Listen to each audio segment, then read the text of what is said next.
నమస్తే welcome to yo-yo TV 2024 ఎన్నికలు TDP అధినేత చంద్రబాబుకు ఎంత ముఖ్యమో ప్రత్యేకంగా చెప్పాల్సిన అవసరం లేదు.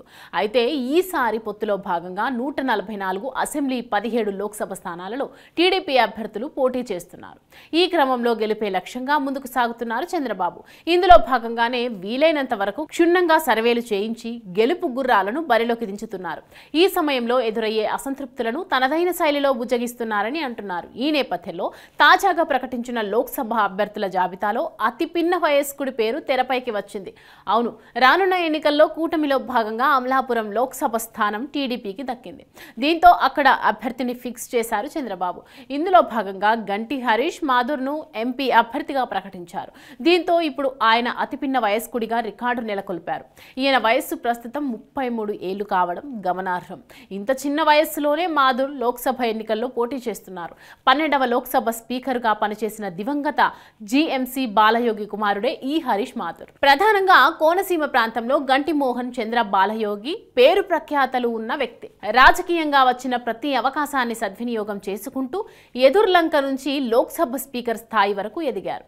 కోనసీమ ప్రాంతంలో ఆయన చేసిన అభివృద్ధి గురించి ఇప్పటికీ చెప్పుకుంటారు ప్రజలు. 1991లో తొలిసారి తెలుగుదేశం పార్టీ తరపున అమలాపురం నుంచి ఎంపీగా గెలిచిన జీఎంసీ బాలయోగి కోనసీమ ప్రాంతాన్ని తనదైన శైలిలో అభివృద్ధి చేశారనే చెప్పాలి.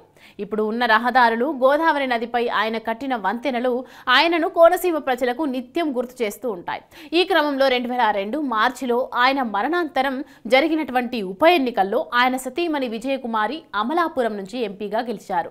ఈ నేపథ్యంలో త్వరలో జరగబోయే లోక్సభ ఎన్నికల్లో వీరి కుమారుడు హరీష్ మాథుర్ పోటీ చేయనున్నారు.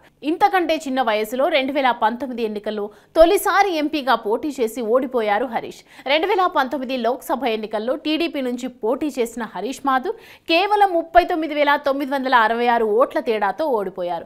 ఆ ఎన్నికల్లో వైసీపీ అభ్యర్థి చింతా అనురాధకు 4,85,313 ఓట్లు పోలవగా హరీష్ మాథుర్కి 4,45,347 ఓట్లు వచ్చాయి.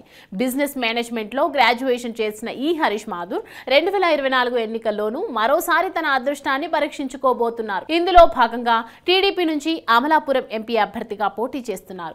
ఈసారి మాత్రం గెలుపు తనదే అన్న ధీమాతో మాథుర్ ఉన్నారు. ఇప్పటికే ప్రచారంలోకి దిగిన మాథుర్ తాను గెలిస్తే చేసే అభివృద్ధి గురించి ప్రజలు చెప్తున్నారు. చూడాలి మరి ఈసారి అయినా మాథుర్ ఎంపీగా గెలుస్తారో లేదో.